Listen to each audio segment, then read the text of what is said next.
Fala galera, Titiwaz aqui, bora para mais um recap!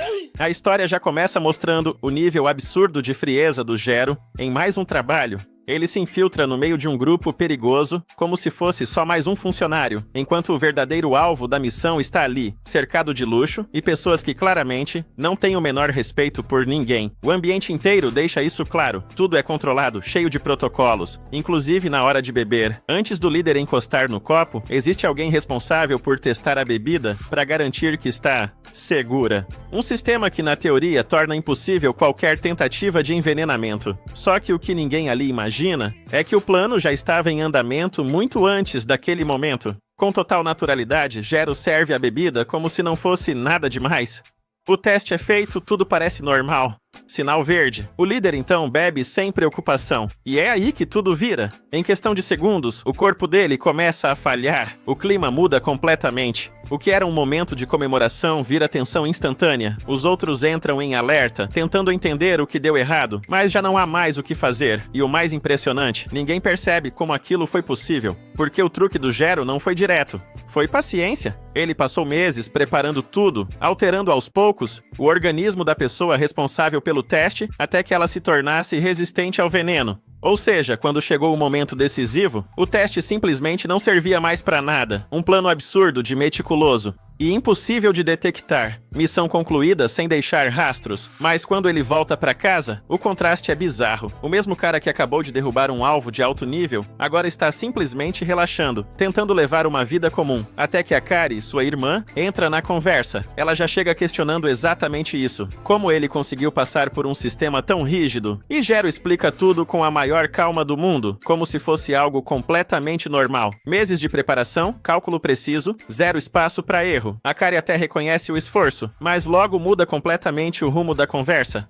Ela pergunta sobre casamento, e isso acerta o Gero em cheio. Na hora, ele praticamente engasga. Para alguém que lida com situações extremas sem hesitar, esse assunto simplesmente desmonta ele. Porque no fundo, ele sabe, o estilo de vida dele não combina com isso. Ele nunca teve uma vida normal, nunca frequentou ambientes comuns, muito menos teve oportunidades reais de conhecer alguém. Só que existe um problema maior. A família deles carrega uma tradição pesada, e alguém precisa assumir esse papel no futuro. E sem um relacionamento, isso começa a se tornar uma pressão real. A Kari ainda solta, sem filtro, que não é como se alguém estivesse interessado nele, o que só piora a situação. Mesmo tentando ignorar, aquilo fica na cabeça dele. Mais tarde, Gero encontra o Bugmaster, um conhecido de longa data. A conversa começa tranquila, mas rapidamente toma um rumo inesperado. Ele revela que está pensando em se casar. Isso pega o Gero completamente desprevenido. Para alguém daquele mundo, essa ideia parecia impossível, mas ali está alguém que vive a mesma realidade, considerando algo totalmente diferente.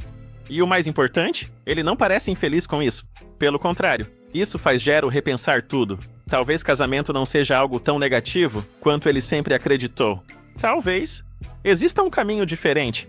E mesmo sem perceber, essa dúvida começa a mudar a forma como ele enxerga o próprio futuro.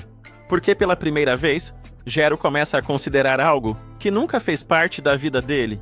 Ter alguém ao seu lado. No dia seguinte, ainda com essa ideia martelando na cabeça, Gero parte para mais um trabalho. Mas dessa vez, algo começa a ser diferente.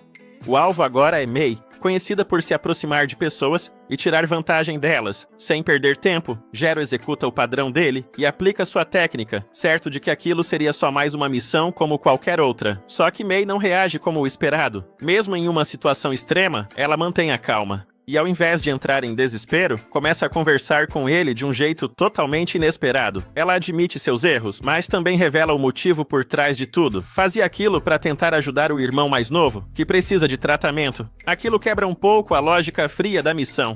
Pela primeira vez, Gero hesita. E quando Mei pede para saber o nome dele, ele responde. Um detalhe simples, mas que já mostra que algo ali mudou.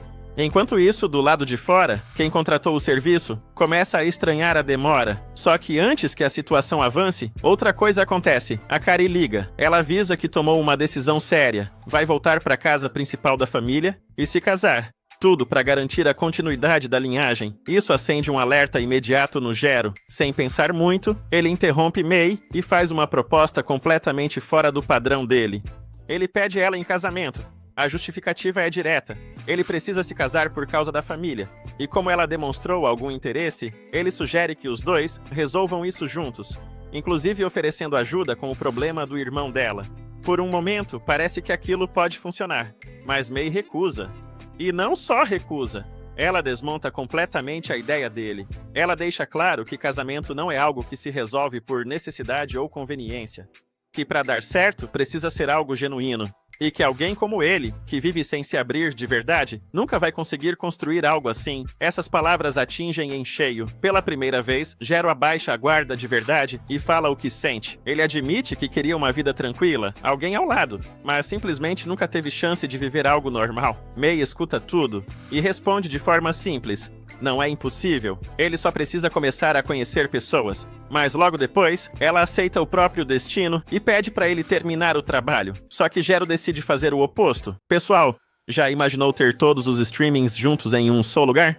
Então eu lhes apresento o Tá na Tela. Aqui você encontra literalmente todos os serviços de streamings em um só lugar. E com um preço completamente acessível, aqui você pode assistir séries, filmes e tudo que estiver em lançamento. Não só isso, tem esportes, canais abertos e muito mais. E claro, o nosso animezinho que não pode faltar. Então venha conhecer o Tá na Tela, testado e garantido pelo Titio Asa aqui.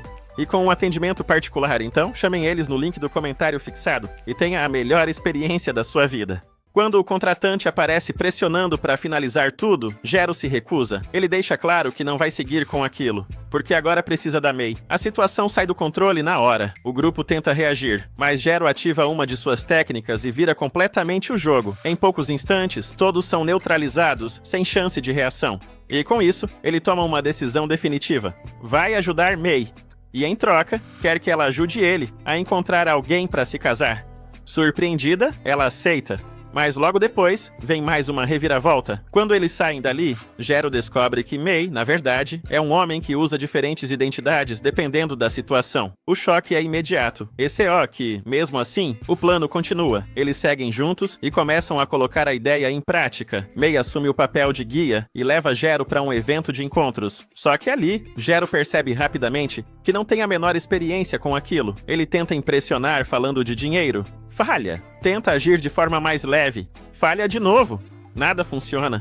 No fim do dia, a frustração bate forte, mas May não desiste. Ele mostra outras alternativas e até consegue um encontro para Jero. Só que até nisso dá errado. Na hora de comer, Jero trava completamente por causa dos hábitos rígidos que aprendeu durante a vida inteira. E quando finalmente tenta agir, a oportunidade já foi embora. Mesmo assim, algo mudou. Pela primeira vez, ele tentou. E isso já é um começo. Só que quando tudo parecia estar terminando, a situação vira de novo. May é levado à força por um grupo ligado ao contratante anterior. Jero vê tudo e não pensa duas vezes. Ele corre atrás, intercepta o veículo de forma absurda e consegue resgatar May no último segundo, impedindo que a situação piore. Depois disso, já mais calmo, ele agradece. Mesmo com todos os fracassos do dia, Jero reconhece que conseguiu algo importante. Ele tentou se aproximar de pessoas.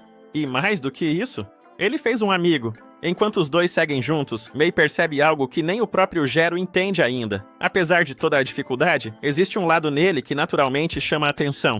E talvez seja justamente isso que vai mudar tudo daqui pra frente. No dia seguinte aos acontecimentos no navio, May leva Jero até a galeria de arte oceânica do cruzeiro. Só que o cara não entende absolutamente nada do motivo dela ter escolhido aquele lugar para ajudá-lo a encontrar seu charme. Mesmo confuso, ele decide apenas confiar nela e seguir o plano. Quando os dois finalmente se encontram na entrada da galeria, Jero fica completamente sem reação ao ver May arrumada daquele jeito. Pela primeira vez, ele realmente percebe o quanto ela é bonita, e isso já deixa o clima estranho pra ele logo de cara. Assim que entram no lugar, Jero também se impressiona com o visual elegante da galeria, mas continua sem entender o verdadeiro objetivo daquilo tudo. Então May finalmente revela o plano. Aquilo seria um treinamento de encontro. Ela fingiria ser sua parceira para ensinar como um primeiro encontro outro, deveria funcionar. Segundo Mei, mesmo que Jero conseguisse o contato de alguma garota, do jeito travado que ele age atualmente, qualquer encontro acabaria sendo um desastre. Por isso, ela decide ensinar tudo na prática. Enquanto caminham pela galeria, Mei começa até a dar notas pro comportamento dele, tirando pontos sempre que ele fala algo estranho ou age de maneira rígida demais. Só que depois de um tempo, algo inesperado acontece. Jero para diante de um antigo kit de doces artesanais, avaliado em dezenas de milhões de ienes. Aquilo desperta o interesse dele instantaneamente, e pela primeira vez no dia, ele começa a conversar de maneira totalmente natural. Sem perceber, Jero entra em um papo divertido com Mei sobre o item raro, mostrando uma personalidade muito mais leve e genuína. Mei fica surpresa com a mudança repentina, e até recompensa ele com pontos extras. Pela primeira vez, ela começa a acreditar que talvez exista esperança pro caso dele. Pouco depois, Mei chama a atenção de Jero para um homem sentado no chão da galeria, agindo de forma bastante estranha. A primeira impressão de Jero é que o sujeito poderia ser apenas alguém problemático, mas logo vários visitantes reconhecem o homem e se aproximam dele cheios de admiração.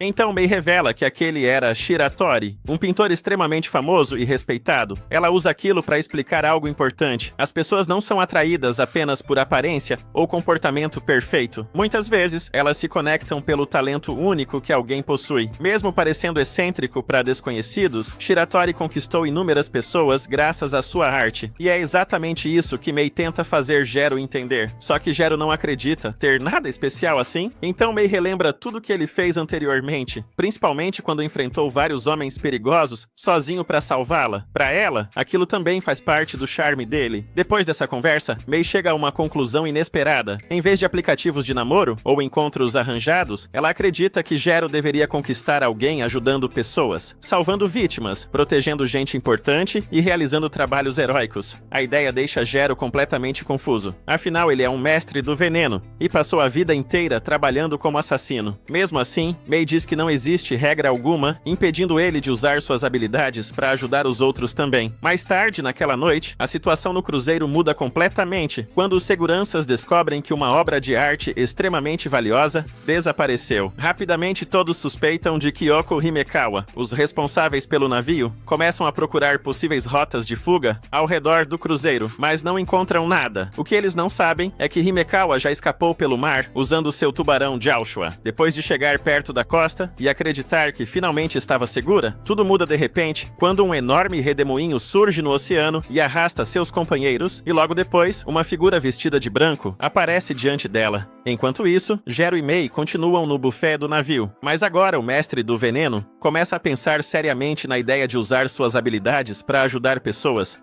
Curioso, ele pergunta onde poderia encontrar trabalhos desse tipo. Então Mei mostra para ele um site chamado Dark Nav, uma plataforma cheia de serviços perigosos, desde capturar criminosos até impedir atividades ilegais no submundo. Jero revela que nunca tinha usado aquilo porque sempre recebia missões através de intermediários. Enquanto analisa os anúncios, um trabalho específico chama sua atenção: uma missão de resgate envolvendo Kyoko Himekawa. Segundo o relatório, ela havia sido capturada por criminosos que exigiam a devolução de obras confiscadas em troca da liberdade dela. Apesar de ser conhecida publicamente como uma ladra famosa, a verdade é bem diferente. Himekawa roubava obras tomadas injustamente por colecionadores ricos e devolvia tudo aos verdadeiros donos. Inclusive, uma das pinturas envolvidas pertencia a uma garota que havia perdido a mãe, e Himekawa prometeu recuperar aquilo, custasse o que custasse. O mais curioso é que o próprio fã-clube dela foi quem abriu o pedido de resgate. Mei até comenta que praticamente ninguém aceitaria uma missão tão perigosa pagando tão pouco. Então aquilo acabava sendo a chance perfeita para Jero agir como um verdadeiro herói. Quando ele se apresenta como um mestre do veneno, os contratantes ficam completamente chocados, só por estarem diante de um mestre de verdade. Ao mesmo tempo, Himekawa continua presa diante do líder dos criminosos. O homem tenta convencer ela a mudar de lado, dizendo que nunca viu alguém tão bonita quanto ela. Mas Himekawa rejeita a proposta imediatamente e reafirma que só rouba por aquilo em que acredita. Irritado, o criminoso manda Ushu lidar com ela. A mulher segura Himekawa com violência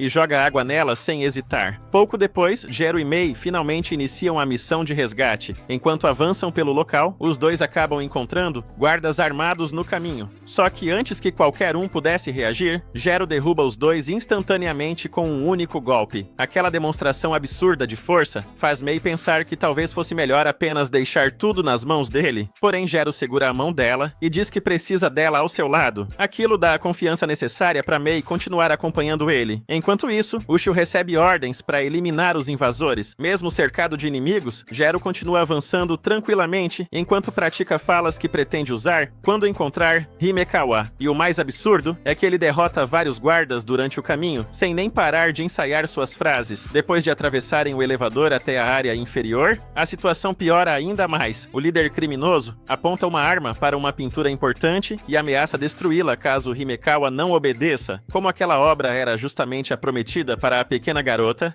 Himekawa acaba cedendo. Só que naquele instante, o criminoso começa a enxergar cenas aterrorizantes. Seus braços parecem ser destruídos, enquanto uma criatura estranha invade seu corpo em chamas. Porém, nada daquilo era real. Tudo não passava de uma alucinação causada pelo veneno de Gero. Logo depois, ele aparece calmamente diante de Himekawa e se apresenta como o mestre que veio salvá-la. Himekawa fica surpresa ao descobrir que um verdadeiro mestre apareceu pessoalmente para ajudá-la. Só que a reação seguinte dela desmonta completamente o clima quando admite que talvez não consiga pagar pela missão. Gero simplesmente trava, sem saber como responder. Nesse momento, Mei tenta libertar Himekawa das correntes, mas Ushio surge novamente e agarra a garota antes da fuga acontecer. Sem perder tempo, Gero injeta em si mesmo um poderoso veneno de fortalecimento físico e parte para cima dela imediatamente. Só que Ushio desaparece da frente dele num instante e reaparece em outro ponto do salão. Percebendo o perigo, Gero joga Himekawa na direção de Mei para mantê-la protegida, enquanto enfrenta Ushio sozinho.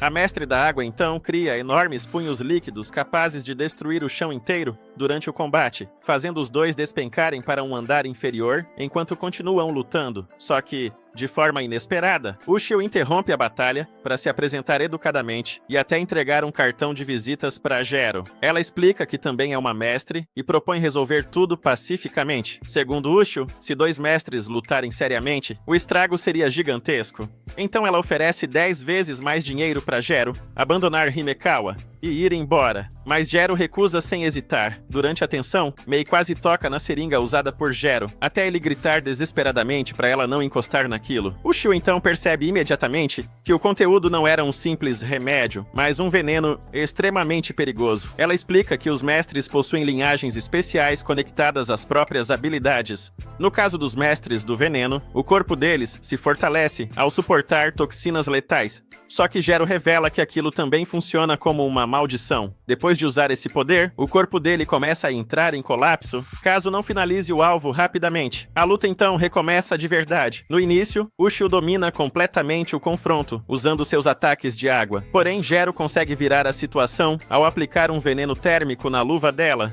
causando uma explosão inesperada. Aproveitando a abertura, ele acerta vários golpes seguidos exatamente no mesmo ponto, com uma precisão absurda, deixando Ushio completamente chocada. Mesmo arriscando a própria vida, Gero declara que está fazendo aquilo por Himekawa. Apesar de ainda serem estranhos, ele sente que ela pode se tornar alguém muito importante para ele no futuro. E por essa possibilidade, ele está disposto a apostar tudo. A luta entre Hikaru e Shizuko fica ainda mais intensa quando a assassina ativa uma técnica absurda, usando jatos de água comprimida. Os ataques começam a destruir tudo ao redor em uma velocidade assustadora, obrigando Hikaru a desviar por centímetros enquanto tenta proteger Kyoko. Mesmo mantendo a calma, ele percebe que a situação está saindo do controle quando Mei acaba sendo atingida durante o confronto. Ainda ferida, Mei manda Kyoko fugir imediatamente, dizendo que a prioridade é tirá-la dali em segurança. Só que Kyoko se recusa a abandonar os dois. Diferente da imagem de garota rica e indefesa que muitos têm dela, ela deixa claro que não pretende ficar esperando alguém resolver tudo sozinho. Nesse momento, ela percebe uma seringa caída próxima da batalha e começa a pensar em uma forma de ajudar. Enquanto isso, Hikaru começa a ficar encurralado. Seus venenos e agulhas praticamente acabaram, e enfrentar Shizuko sem isso o coloca em enorme desvantagem. Os ataques constantes da usuária de água impedem até que ele consiga se aproximar dela corretamente. Em meio à pressão, Hikaru relembra parte do treinamento brutal que recebeu do clã Gero Gero quando ainda era criança. Ele foi ensinado que o segredo da linhagem venenosa jamais poderia ser revelado e que qualquer pessoa que descobrisse a verdade deveria ser eliminada sem hesitação. Mas Hikaru interrompe os pensamentos ao perceber Kyoko surgindo bem no meio da batalha. Ela aparece segurando a seringa e entrega o item para ele, insistindo que quer ajudar de verdade. Hikaru tenta fazê-la recuar mais uma vez, porém Kyoko rebate imediatamente, dizendo que não quer ser tratada como uma princesa incapaz de lutar por conta própria. Shizuko então usa seus tentáculos de água para agarrar Kyoko e zombar da atitude dela. Só que naquele instante, Hikaru finalmente se levanta, segurando a seringa nas mãos. Quando Shizuko percebe o que aquilo significa, manda ele largar imediatamente. Hikaru solta a seringa no chão e então dispara em velocidade absurda na direção dela. Ao olhar rapidamente para o objeto caído, Shizuko percebe tarde demais que a seringa estava vazia. Hikaru já havia aplicado o veneno em si mesmo antes de avançar. Em um único movimento, ele atravessa a defesa da usuária de água e atinge o pescoço dela com uma agulha venenosa. O efeito é instantâneo, fazendo Shizuko perder o controle da técnica e cair derrotada. Logo depois, Hikaru segura Kyoko nos braços para protegê-la. Porém, no mesmo instante, ele percebe que acabou tocando justamente na zona proibida dela sem querer. O rapaz entra em pânico imediatamente e olha desesperado para Mei, completamente sem saber como reagir. Pouco tempo depois, Shizuko desperta novamente e encontra Hikaru, observando seu estado. Em vez de finalizar a luta, ele explica que já conhecia as técnicas da usuária de água, porque havia estudado sobre aquilo nos registros do clã Gero. Confusa, Shizuko pergunta por que ele decidiu poupá-la, mesmo tendo vencido claramente. Hikaru responde que seu objetivo nunca foi eliminar ninguém, ele só veio resgatar Kyoko e impedir que continuassem interferindo. Até mesmo o outro criminoso, envolvido no caso, acaba sendo liberado com apenas um aviso. Shizuko chama Hikaru de mole por não acabar com os inimigos, mas ele deixa claro que continua extremamente perigoso quando ameaçado, mencionando um veneno capaz de causar sofrimento indescritível em quem cruzar seu caminho. Depois disso, Mei pergunta se Kyoko está satisfeita com o resultado. A garota responde de forma descontraída, dizendo que pretende evitar ser capturada novamente daqui pra frente. Em seguida, ela oferece uma carona para Hikaru e Mei. Os dois quase entram em choque quando descobrem que precisarão voltar, montados no enorme tubarão de estimação de Kyoko, o Chisuke. Algum tempo depois, Kyoko visita a Iya para devolver o quadro de sua mãe que havia sido recuperado durante a missão. Tanto a Iya quanto o pai dela ficam extremamente felizes e aliviados ao receber a pintura de volta. Ao mesmo tempo, o fã-clube secreto da Kyoko acompanha tudo pelas câmeras e acaba ficando emocionado com a cena. Enquanto todos comemoram, Hikaru permanece isolado em um canto, sem saber como agir. Kyoko então o chama até eles porque a Iya quer agradecê-lo pessoalmente. Quando a garota começa a agradecer tudo o que ele fez, Hikaru acaba ficando emocionado. Kyoko também agradece por ele ter salvado sua vida, e admite que, quando ouviu falar sobre um mestre dos venenos do clã Gero, imaginou alguém frio e cruel. Mas agora ela percebe que Hikaru é completamente diferente disso, deixando o rapaz visivelmente envergonhado. Logo depois, Mei também resolve agradecê-lo por ter pago o tratamento médico de seu irmão. Ela mostra fotos recentes da recuperação dele e explica o quanto aquilo mudou a vida da família. Mei então fala algo que atinge Hikaru profundamente. Mesmo sem perceber, ele já ajudou muitas pessoas ao seu redor. Pela primeira vez, Hikaru começa a entender que talvez não seja apenas alguém criado para machucar os outros. A situação mexe tanto com ele que Hikaru tenta se esconder no banheiro para colocar os sentimentos em ordem. Só que antes disso acontecer, o fã-clube da Kyoko chama o rapaz novamente para discutir o pagamento do serviço. Kyoko então admite que não possui dinheiro suficiente para recompensá-lo e diz que está disposta a oferecer qualquer outra coisa em troca. A frase deixa Hikaru completamente travado de vergonha, enquanto Mei imediatamente muda de assunto e sugere que os três saiam juntos para comemorar. Mais tarde, naquela noite, Hikaru e Kyoko acabam ficando sozinhos, esperando Mei chegar ao encontro. O problema é que Mei fez tudo de propósito. Ela decide desaparecer para deixar os dois juntos e descobrir se existe algum clima entre eles. Pouco depois, Hikaru recebe uma mensagem dizendo que Mei não poderá aparecer, fazendo ele quase entrar em colapso ao perceber que passará a noite inteira sozinho com Kyoko. A garota então leva Hikaru para uma convenção temática de tubarões. Mesmo totalmente desconfortável naquele ambiente estranho, ele percebe que Kyoko está se divertindo de verdade. Depois disso, os dois vão jantar juntos, enquanto Mei continua espionando tudo de longe. Antes do encontro, Mei havia ensinado Hikaru a elogiar a roupa de uma garota para quebrar o clima. Só que, ao tentar puxar assunto, ele simplesmente comenta que o colar de Kyoko parece uma lembrança antiga. O comentário cria um silêncio absurdo na mesa, deixando até Mei sem reação enquanto observa a cena de longe. Hikaru continua tentando iniciar conversas, mas cada tentativa fica fica mais desajeitada que a anterior. Vendo o desastre acontecer, Mei resolve interferir. Ela conecta o celular em um monitor próximo e começa a mandar sinais para ajudar Hikaru a conversar normalmente. O gerente do restaurante percebe tudo, mas Mei praticamente força o homem a ficar quieto e deixar o plano continuar. Durante o jantar, Kyoko nota que Hikaru mal tocou na comida. Ele então explica que, por causa do treinamento rigoroso do clã Gero, nunca conseguiu confiar em refeições preparadas por outras pessoas. Desde pequeno, ele sempre cozinhou sozinho e comeu isolado de todos. Ao ouvir isso, Kyoko revela que entende muito bem a sensação de solidão. Ela conta que cresceu em um orfanato, sem amigos e sem família. Um homem extremamente rico acabou adotando ela pouco antes de morrer. Não por carinho, mas porque precisava de alguém para herdar sua fortuna. Foi assim que ela recebeu o sobrenome Himekawa e toda a riqueza da família. Porém, ao investigar a mansão do homem, Kyoko descobriu diversas obras de arte obtidas ilegalmente. Em vez de ignorar aquilo, ela decidiu devolver tudo aos verdadeiros donos. Essa decisão praticamente destruiu sua fortuna, obrigando ela a trabalhar vários dias por semana apenas para sobreviver. As palavras dela fazem Hikaru lembrar do quanto foi bom ouvir pessoas agradecendo mais cedo. Então ele finalmente olha para Kyoko com sinceridade e diz que ela é incrível por ter feito tudo isso. A garota fica emocionada, porque nunca ninguém havia reconhecido suas atitudes daquela maneira. O clima entre os dois muda completamente. Mei então começa a fazer sinais desesperados para Hikaru pedir Kyoko em namoro. O rapaz reúne coragem, mas acaba pedindo algo totalmente diferente. Ele pergunta se os dois podem começar sendo amigos. Kyoko e Mei ficam completamente surpresas. Hikaru admite que realmente pensou em convidá-la para sair, mas sente que ela ainda não conhece o lado sombrio dele. Ele explica que quer mostrar quem realmente é antes de tentar construir algo maior. Se Kyoko conseguir aceitá-lo mesmo depois disso, então ele pretende pedir ela em namoro da forma certa. Kyoko entende perfeitamente o que ele quer dizer e aceita começar pela amizade. Mesmo assim, ela avisa que conquistar seu coração não será tão fácil assim. Depois disso, os dois trocam contatos e Hikaru acompanha ela até o carro. Antes de ir embora, Kyoko comenta que espera provar uma comida feita por ele no próximo encontro. Só que, logo depois disso, Mei aparece de repente trazendo uma nova missão. Hikaru agora deverá trabalhar como guarda-costas da filha de um C. E o poderoso. O rapaz entra em pânico imediatamente, achando que aceitar outro trabalho com uma garota seria praticamente uma traição contra Kyoko. Mei começa a rir e explica que isso não conta, porque os dois ainda são apenas amigos. Além disso, ela diz que conhecer pessoas diferentes pode ajudar Hikaru a entender melhor relacionamentos. Depois de pensar um pouco, Hikaru acaba aceitando o novo trabalho. Mesmo sabendo que sua missão era proteger Shiori a qualquer custo, Gero não conseguia esconder o nervosismo. Afinal, aquela era a primeira vez que ele participava de uma festa universitária. Para sua surpresa, Shiori parecia estar tão desconfortável quanto ele.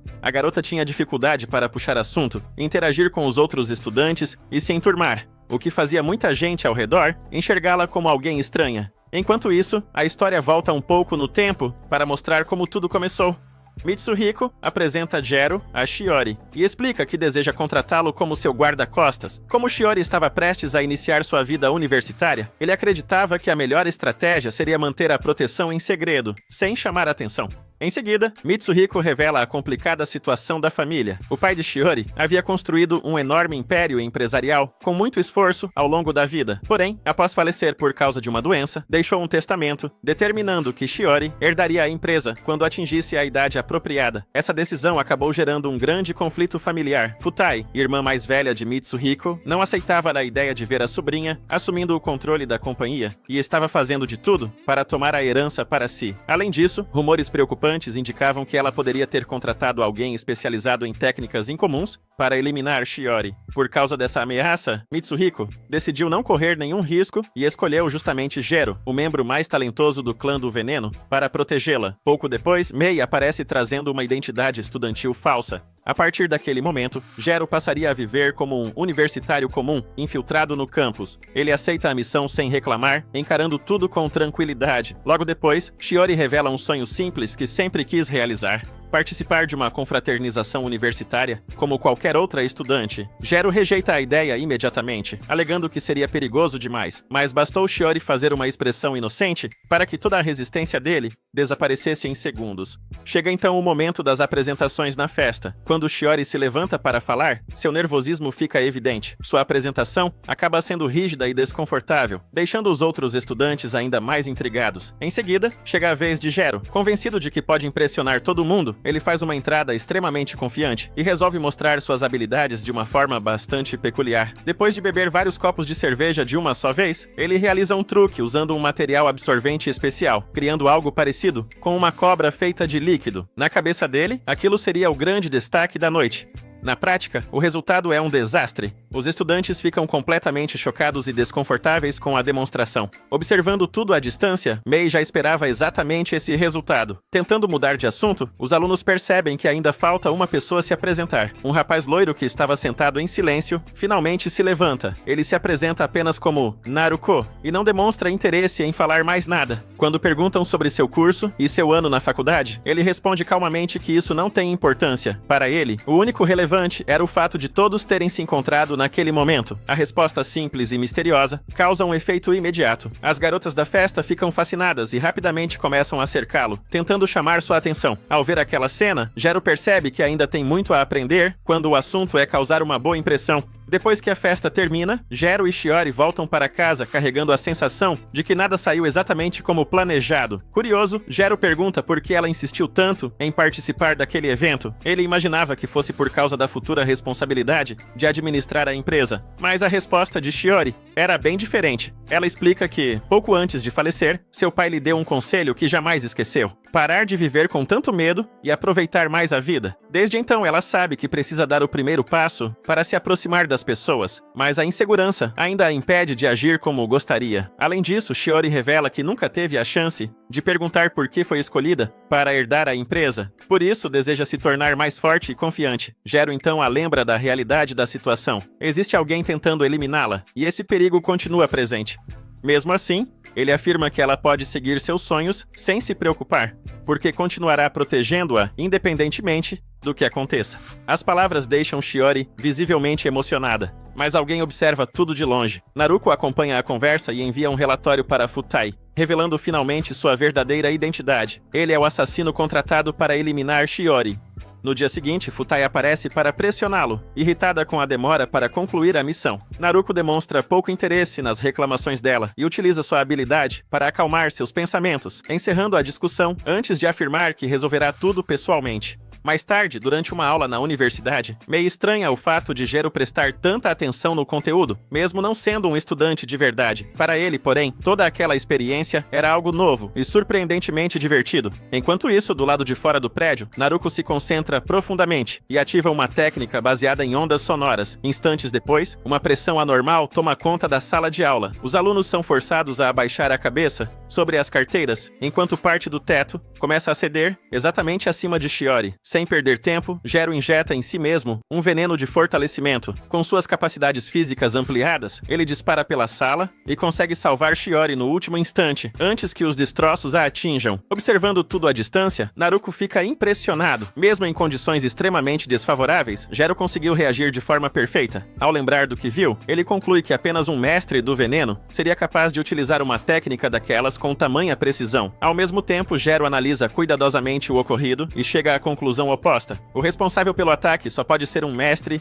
das técnicas sonoras. Após se reunirem novamente, Jero informa a Shiori que aquilo claramente foi uma tentativa contra sua vida. A revelação preocupa Mei, que imediatamente começa a questionar se a viagem de acampamento programada para os estudantes deveria ser cancelada. Para a surpresa de todos, Mitsuhiko autoriza a viagem. Como Shiori aguardava esse evento há muito tempo, ele não queria tirar essa oportunidade dela. O que ninguém percebe é que sua decisão está sendo influenciada pela técnica de Naruko. Pouco depois, os estudantes embarcam no ônibus rumo ao acampamento. Durante o trajeto, Jero reflete sobre tudo o que aconteceu e percebe que continuar apenas reagindo aos ataques não será suficiente. Se quiser resolver o problema de verdade, precisará encontrar o assassino antes que ele faça seu próximo movimento. Ao chegarem ao local, Jero rapidamente chama a atenção, mostrando suas habilidades culinárias. Sua comida faz sucesso entre os estudantes, enquanto Shiori continua encontrando dificuldades para interagir com os colegas. Determinada a mudar isso, ela decide realizar uma apresentação usando truques de mágica. A pequena performance diverte o grupo inteiro e finalmente permite que ela receba atenção de forma positiva. No fim do dia, Jero elogia seu esforço e Shiori responde timidamente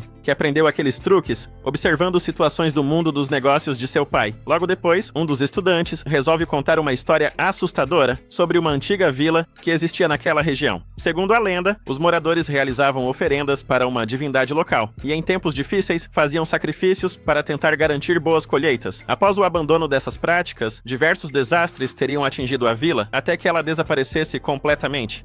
A história deixa todos tensos por alguns instantes, então o estudante revela que inventou tudo na hora. O grupo relaxa imediatamente e a diversão continua. Pouco depois, algumas garotas começam a se perguntar onde Naruko foi parar, já que ninguém o vê há bastante tempo. A resposta está na floresta. Longe do acampamento, Naruko avança silenciosamente entre as árvores, enquanto prepara várias armadilhas destinadas exclusivamente a Shiori. Pela confiança estampada em seu rosto, fica claro que ele acredita estar prestes a dar o golpe decisivo. Depois de escapar de mais uma situação perigosa, o grupo decide aproveitar o restante da excursão visitando um antigo santuário, conhecido por suas histórias assustadoras. Para deixar a experiência ainda mais divertida, eles montam um ponto para tirar fotos ao longo do caminho e guardar lembranças do passeio. Quando chegam ao local, todos se dividem em grupos menores. Jero acaba ficando ao lado de Shiori, e enquanto caminham pela trilha, ele se lembra de um conselho que Mei havia dado mais cedo. Segundo ela, passar por momentos assustadores juntos poderia aproximar duas pessoas, já que a adrenalina poderia ser confundida com sentimentos românticos. Mesmo entendendo a teoria, Jero achava estranho o entusiasmo dela ao explicar aquilo. Durante a caminhada, Shiori começa a se desculpar por ter participado da viagem. Ela acredita que, se tivesse ficado em casa, Jero não precisaria estar enfrentando tantos problemas para protegê-la, mas ele a tranquiliza imediatamente, explicando que aquele ambiente até limitava algumas ameaças e que, de certa forma, era mais seguro do que parecia. Então, Jero faz um pedido inesperado. Ele diz que ela deveria aproveitar o passeio ao máximo. Momentos assim não acontecem sempre, e seria uma pena deixar o medo estragar tudo, mesmo diante da situação complicada em que estavam. As palavras dele tocam profundamente Shiori. Querendo guardar aquele momento, ela pega um bastão de selfie e tira uma foto com Jero. Porém, ao olhar a imagem, seu sorriso desaparece. O rosto dele aparece distorcido de forma assustadora, como se fosse uma entidade estranha. Confusa, Shiori olha ao redor e percebe que Jero desapareceu sem deixar rastros. O pânico toma conta dela. Desesperada, começa a procurá-lo pela floresta até avistá-lo próximo a um tronco. Mas quando ele se vira, algo terrível acontece. Sua aparência começa a mudar diante dos olhos dela, transformando-se em uma figura sombria e perturbadora. A criatura avança em sua direção, obrigando Shiori a fugir. Depois de correr por algum tempo, ela consegue se esconder dentro de uma construção abandonada. No entanto, a sensação de alívio dura pouco. A entidade surge novamente bem à sua frente, bloqueando completamente sua saída. Enquanto ela recua aterrorizada, uma luz ilumina o rosto da figura. Para sua completa surpresa, quem aparece diante dela é seu próprio pai. Shiori fica sem reação. Ela sabe que aquilo não deveria ser possível. Seu pai já não está mais vivo. Então, como poderia estar sentado ali diante dela? Suas pernas cedem e ela cai no chão. O homem então se acomoda calmamente à sua frente, como se tudo fosse perfeitamente normal, chegando até a lhe oferecer uma bebida. Ainda confusa, Shiori pergunta como aquilo pode estar acontecendo. Em resposta, ele afirma que ela está presa entre dois estados de existência, servindo como uma oferenda para Chladni. Aproveitando a oportunidade, Shiori decide fazer uma pergunta que guardava há muito tempo. Ela quer saber por que foi escolhida para assumir o futuro da empresa da família. Mas antes que receba uma resposta verdadeira, algo estranho acontece. O rosto de seu pai começa a se deformar, revelando uma segunda face escondida em seu interior. Essa nova voz fala de maneira fria e cruel, afirmando que se arrepende profundamente de tê-la escolhido como sucessora. As palavras atingem Shiori em cheio. Antes mesmo que consiga reagir, símbolos avermelhados surgem sobre seus olhos, mostrando que sua mente está sendo influenciada. A falsa figura continua atacando suas inseguranças, dizendo que ela sempre será um fracasso e jamais corresponderá às expectativas da família. Aos poucos, Shiori começa a acreditar naquelas palavras, e é nesse momento que fica claro que aquilo nunca foi seu pai de verdade. Tudo não passava de uma armadilha criada por Naruko para explorar seus medos mais profundos. Conforme a influência aumenta, Shiori afunda cada vez mais no desespero, sem perceber que está sendo manipulada. Quando parece que sua mente está prestes a ser dominada completamente, Shiori se lembra de um momento especial do passado, quando conseguiu alegrar as pessoas ao seu redor. Essa lembrança desperta uma forte emoção dentro dela. Determinada, ela declara que quer continuar fazendo os outros sorrirem. Movida por esse sentimento, corre em direção a uma porta próxima e acaba saltando para fora da construção. Só depois percebe o tamanho do perigo. Ela começa a cair de uma grande altura e, enquanto despenca, pensa em todas as pessoas que a ajudaram e protegeram até aquele momento. Sem querer decepcioná-las, tenta desesperadamente encontrar uma forma de sobreviver. Shiori pega seu guarda-chuva e consegue reduzir um pouco a velocidade da queda, mas a esperança dura pouco. O objeto acaba se quebrando, deixando-a novamente sem proteção. No último instante, porém, Jero surge para salvá-la. Usando rapidamente um material especial para amortecer o impacto, ele consegue alcançá-la e realizar um pouso seguro. Aliviada, Shiori não consegue esconder a felicidade ao vê-lo ali. Enquanto isso, Jero finalmente entende o plano de Naruko. Como eliminar Shiori diretamente levantaria suspeitas. O objetivo era criar situações que parecessem acidentes ou decisões tomadas pela própria vítima. Pouco depois, Naruko aparece tranquilamente no local. Jero reconhece a inteligência da estratégia usada por ele e revela como tudo começou. No instante em que Shiori tirou a foto no ponto turístico, Naruko utilizou sua habilidade para desorientá-lo e separá-lo dela, facilitando toda a manipulação que veio em seguida. Percebendo que não podem enfrentá-lo ali, Jero decide recuar, mas Shiori está tão abalada que mal consegue ficar de pé. Sem alternativa, ela se apoia nele para continuar se movendo. Antes de partir, Jero usa um soro de aprimoramento para aumentar temporariamente suas capacidades e carrega Shiori pela floresta. Naruko, por outro lado, continua completamente relaxado. Sentado confortavelmente, ele passa a usar sua habilidade para interferir nos pensamentos dos dois à distância. Jero percebe o que está acontecendo e entrega protetores auriculares para Shiori. Ela, porém, surpreende ao tirar um par de fones com cancelamento de ruído e dividir com ele. Por alguns instantes parece funcionar, mas Naruko revela que esse era exatamente o erro que esperava. Segundo ele, quando o som continua se acumulando sem ser liberado, torna-se ainda mais perigoso. Logo depois, um ataque sonoro avança contra Jero. Ele consegue escapar por pouco, impressionando até mesmo o adversário. No entanto, Naruko nunca teve Jero como alvo principal. Os símbolos vermelhos reaparecem nos olhos de Shiori e ela volta a ser influenciada. Sem aviso, corre sozinha para dentro da floresta. Após algum tempo, uma nova ilusão surge diante dela. Dessa vez, a figura assume a aparência de Mitsuhiko. Com palavras frias, ele a faz acreditar que é apenas um peso para todos ao seu redor. Cada frase atinge diretamente suas inseguranças, mas antes que a situação piore ainda mais, Jero aparece e destrói a ilusão. Sabendo que Shiori não conseguiria resistir a tantas manipulações seguidas, ele utiliza uma substância para fazê-la dormir temporariamente e protegê-la dos ataques mentais.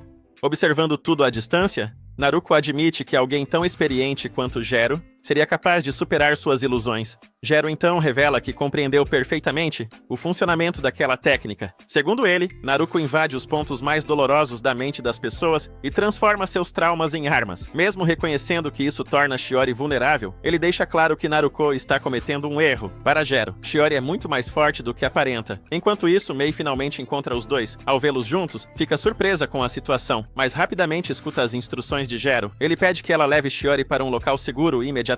Depois de analisar tudo o que aconteceu, Jero conclui que Naruko certamente mudará sua estratégia após tantas tentativas fracassadas. Por isso, decide enfrentá-lo sozinho. Do outro lado, Naruko chega a exatamente à mesma conclusão. Convencido de que precisa eliminar Jero primeiro, ele passa a observar atentamente seus movimentos. Jero então dispara pela floresta, tentando neutralizar os fios escondidos do inimigo, usando seu veneno líquido. Porém, para sua surpresa, a técnica não funciona. Naruko explica que seus fios vibram em velocidade extrema, impedindo que qualquer líquido os afete adequadamente. Logo em seguida, ele resolve acabar com a luta de uma vez e invoca um gigantesco golem espiritual. A criatura avança imediatamente, mas Jero consegue evitar seus ataques. Pouco depois, algo inesperado acontece. Naruko percebe que perdeu o controle do golem. Ao chegar mais perto, descobre o motivo. Vinhas e galhos enormes prenderam completamente a criatura. Jero então revela seu plano. Utilizando um remédio vegetal especial, ele acelerou drasticamente o crescimento das plantas ao redor. Como consequência, a vegetação passou a interferir nos movimentos e no controle preciso que Naruko precisava exercer sobre sua técnica. Mesmo diante desse contratempo, Naruko permanece calmo. Ele afirma que o medo sempre existe dentro das pessoas, apenas esperando uma oportunidade para crescer. Naquele momento, os estudantes da excursão avistam o enorme golem ao longe e entram em pânico. Era exatamente o que Naruko queria. Usando esse medo coletivo, ele influencia a mente dos alunos e faz todos acreditarem na maldição de Gladney. Convencidos de que precisam acalmar a suposta maldição, eles decidem que a pessoa mais jovem presente deve ser usada como oferenda. Após verificarem suas datas de nascimento, chegam rapidamente à conclusão de que Shiori é a mais nova do grupo. Assim que percebem isso, Shiori e Mei fogem imediatamente, enquanto os outros estudantes começam a persegui-las sob a influência de Naruko. Enquanto isso, escondido entre as árvores, Naruko fabrica um violino, usando seus fios especiais. Ao ver aquilo, Jero entende imediatamente o que está por vir.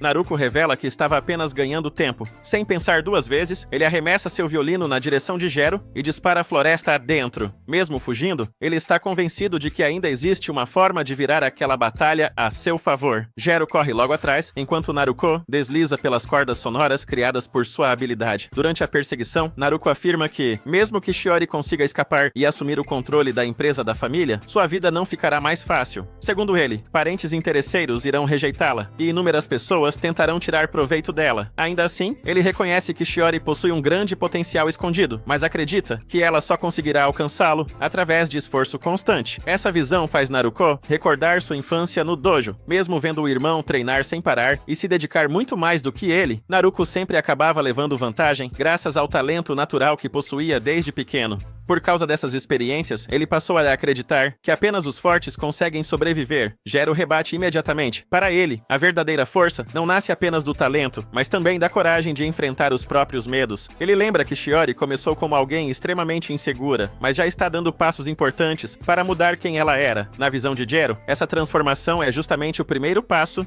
para que ela se torne realmente forte. Mas Naruko nem presta atenção na resposta. Naquele instante, ele finalmente encontra o que procurava. Diante dele existe uma depressão no solo, preenchida por uma grande concentração de partículas liberadas pelas árvores, substâncias conhecidas por acelerar a recuperação física. Para alguém que depende tanto do próprio estado corporal para utilizar técnicas sonoras complexas, aquele lugar parece perfeito. Sem hesitar, Naruko salta para dentro do local e começa a absorver aquelas partículas, respirando profundamente, enquanto ativa uma versão aprimorada de sua técnica hereditária. Tudo indica que ele está prestes a recuperar suas condições ideais para continuar a luta. Só que algo parece errado. Poucos segundos depois, Naruko percebe que não está absorvendo energia restauradora alguma. O que entrou em seu corpo foi, na verdade, um gás tóxico cuidadosamente preparado para enganá-lo. Jero havia previsto exatamente o que ele procuraria e transformou toda a situação em uma armadilha. Mesmo percebendo o perigo, Naruko tenta reagir. Ele força o próprio corpo ao limite e consegue expelir grande parte do gás antes que os efeitos se agravem. Porém, a reação chega tarde demais. Aproveitando a abertura, Jero surge diante dele em alta velocidade. Usando um material especial em sua mão para neutralizar as técnicas sonoras do adversário, ele avança e acerta um poderoso golpe no abdômen de Naruko. O impacto encerra a batalha. Caído no chão e perdendo as forças, Naruko entende que foi derrotado. Ainda assim, um sorriso aparece em seu rosto. Em sua mente, ele continua acreditando que ninguém será capaz de salvar Shiori do destino que a aguarda. Enquanto isso, longe dali, as pessoas que estavam sob a influência da histeria coletiva continuam procurando desesperadamente por Shiori. Depois de vasculharem a floresta sem sucesso, elas chegam à conclusão de que não conseguirão encontrá-la. Sem alternativas, decidem escolher outra pessoa para ocupar seu lugar. Ao mesmo tempo, Shiori e Mei permanecem escondidas entre as árvores. Mei acredita que aquela é a oportunidade perfeita para fugir de vez, mas Shiori discorda. Ela sabe que escapar sozinha apenas colocaria outra pessoa inocente em perigo. Então, encarando Mei com determinação, Shiori revela que já pensou em uma solução. A cena retorna ao grupo que ainda está sob o efeito da histeria. Enquanto todos se preparam para seguir com o plano de escolher outra vítima, Shiori surge repentinamente diante deles, usando uma fantasia de bruxa que chama a atenção de todos. Com confiança, ela afirma possuir um poder especial capaz de derrotar Lord Gladney e acabar com todo aquele problema. Para convencer o grupo, começa a exibir truques com fogo, preparados previamente, ao lado de Mei. Por alguns instantes, as pessoas ficam impressionadas e até começam a acreditar em suas palavras, mas a situação muda quando uma das garotas a acusa de estar mentindo apenas para salvar a própria pele. Rapidamente, outros passam a desconfiar dela também e exigem sem provas concretas, cercada pela pressão, Shiori começa a ficar nervosa, mas logo percebe Mei observando tudo à distância. Apenas um olhar já é suficiente para lhe devolver a confiança. Seguindo o plano até o fim, Shiori continua atraindo toda a atenção para si. No momento exato, Mei sinaliza para Jero agir. Sem perder tempo, ele entra em cena e utiliza sua habilidade para destruir o pequeno golem que servia como foco da influência de Lord Gladney. Assim que o golem desaparece, o feitiço que afetava o grupo é desfeito imediatamente. Confusos, todos recuperam a consciência. Aproveitando a oportunidade, Shiori anuncia que Lord Gladney foi derrotado e sugere que todos relaxem ao redor de uma fogueira. Enquanto isso, Naruko permanece caído, finalmente aceitando sua derrota. Porém, Jero corrige sua conclusão. Segundo ele, quem realmente venceu aquela batalha não foi ele, mas Shiori, que conseguiu superar parte de suas próprias fraquezas e dar um passo importante para frente.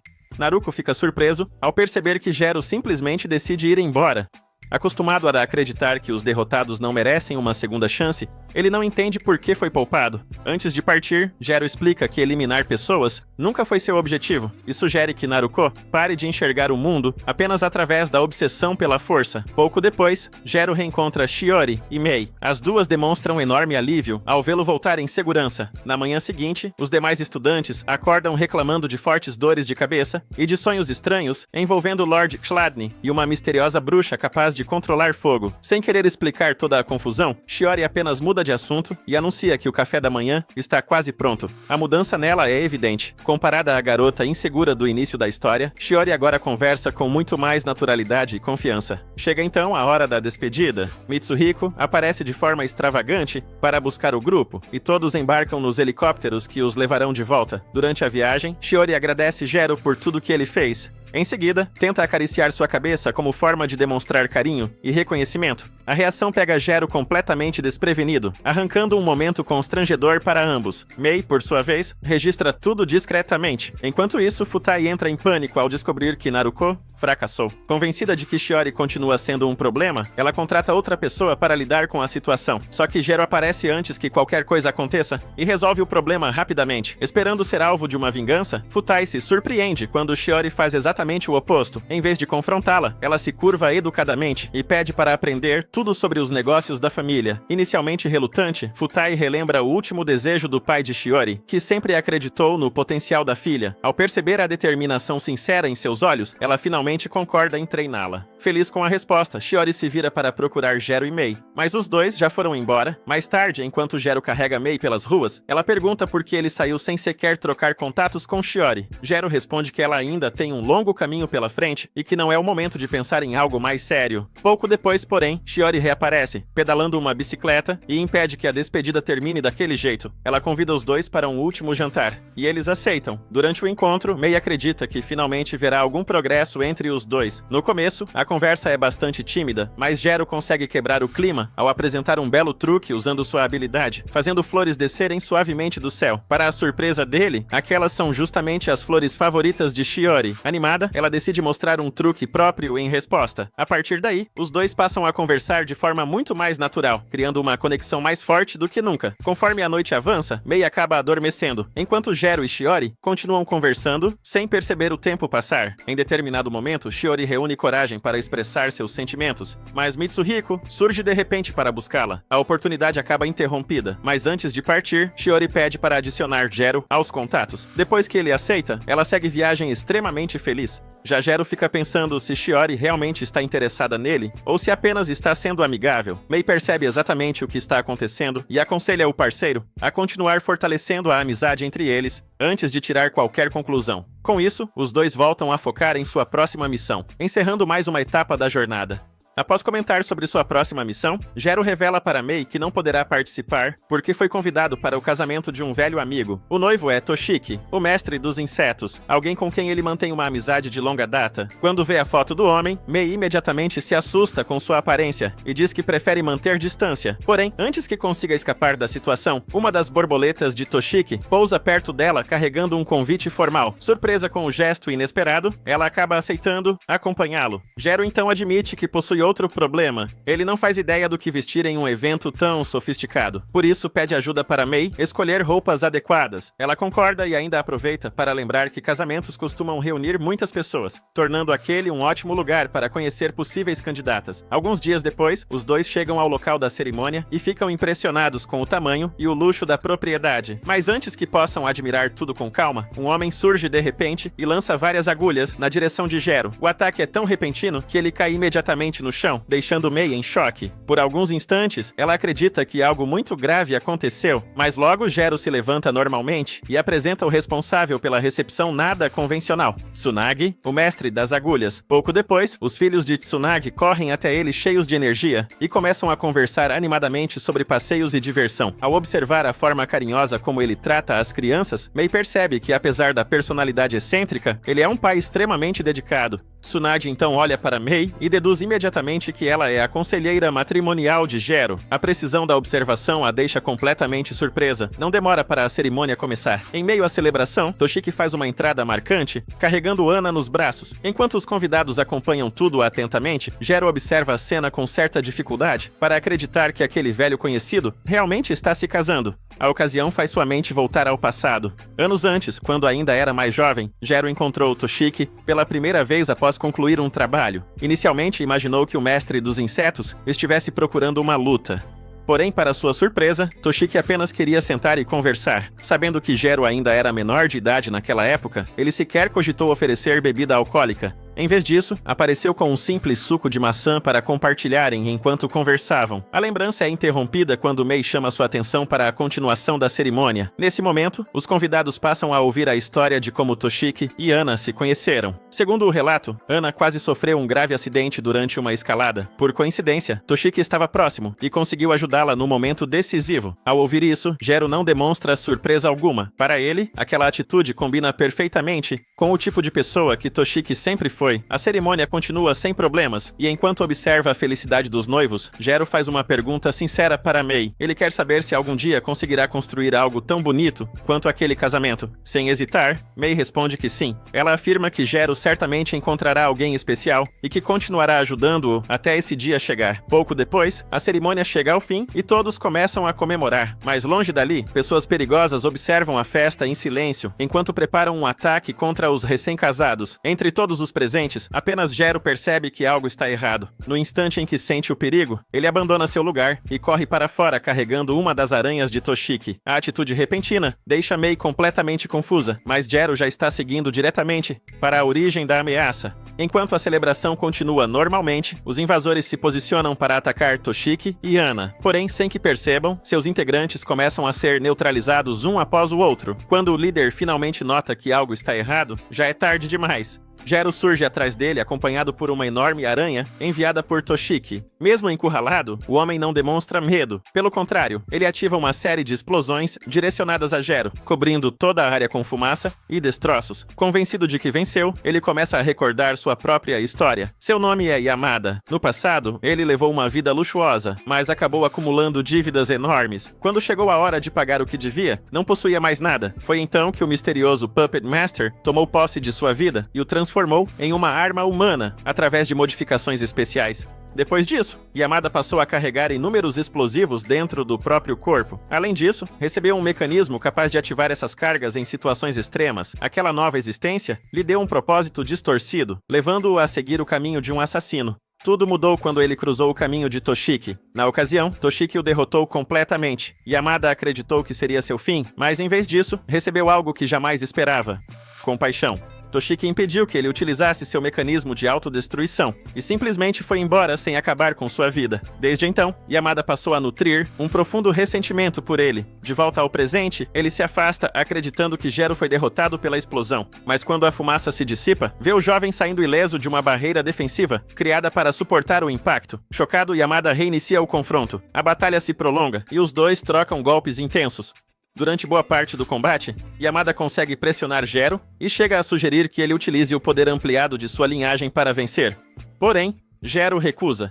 Para ele, não vale a pena recorrer a esse recurso naquela situação. Enquanto isso, de volta ao casamento, Mei acaba assumindo uma responsabilidade inesperada. Como Jero desapareceu repentinamente, ela precisa fazer um discurso em seu lugar. Sem qualquer preparação, improvisa completamente as palavras. Para sua surpresa, o resultado emociona os convidados e até mesmo Toshiki. Ao mesmo tempo, do lado de fora, Jero começa a dominar o ritmo da luta. Utilizando as teias fornecidas pelas aranhas de Toshiki, ele adapta sua estratégia e consegue capturar Yamada. Com um movimento preciso, o lança para longe e pede que ele simplesmente pare de lutar, já que não deseja estragar um dia tão importante. Mas nesse instante, Puppet Master entra em contato com Yamada. Ele informa que removeu todas as limitações impostas ao seu corpo. Agora, Yamada possui energia suficiente para destruir toda a área da cerimônia em um único ataque. Recebendo essa ordem, ele muda imediatamente de alvo e parte em direção ao casamento. No entanto, antes de agir, Yamada observa Toshiki ao lado de Ana, sorrindo sinceramente, enquanto celebra com seus amigos e familiares. A visão desperta a lembrança do momento em que foi tratado com bondade, mesmo sendo um inimigo. Aquilo muda tudo. Em vez de atacar os convidados, Yamada segue para longe de todos e libera sua energia no céu distante, protegendo as pessoas presentes na cerimônia. Logo depois, as nuvens começam a se dispersar e um belo pôr do sol toma conta do horizonte. Mais tarde, Toshiki agradece Mei pelo discurso emocionante. Durante a conversa, ele revela algo interessante sobre Jero. Segundo ele, a família Jero faz parte das 5 linhagens mais influentes entre os mestres, ocupando uma posição muito acima de várias famílias secundárias. Toshiki explica que cresceu ouvindo histórias negativas sobre essas grandes linhagens e imaginava que Jero seria arrogante ou intimidador. Porém, quando finalmente o conheceu, encontrou alguém completamente diferente. Essa diferença é justamente o motivo pelo qual passou a admirá-lo tanto. Pouco depois, Tsunade se junta à conversa. Tanto ele quanto Toshiki pedem que Mei continue ajudando Jero em sua busca por uma esposa. Ela aceita a missão com bom humor. Não demora para Jero retornar. Ao chegar, fica surpreso ao perceber que Mei já se tornou amiga de praticamente todos os seus conhecidos. Com a festa chegando ao fim, os convidados se reúnem para se despedir dos recém-casados. Então, diante de todos, Toshiki abre suas enormes asas de borboleta e parte pelos céus ao lado de Ana, encerrando a celebração de forma inesquecível. Mais longe dali, uma nova ameaça já está surgindo. Um assassino de cabelo bicolor conclui mais um trabalho e recebe informações sobre seu próximo alvo.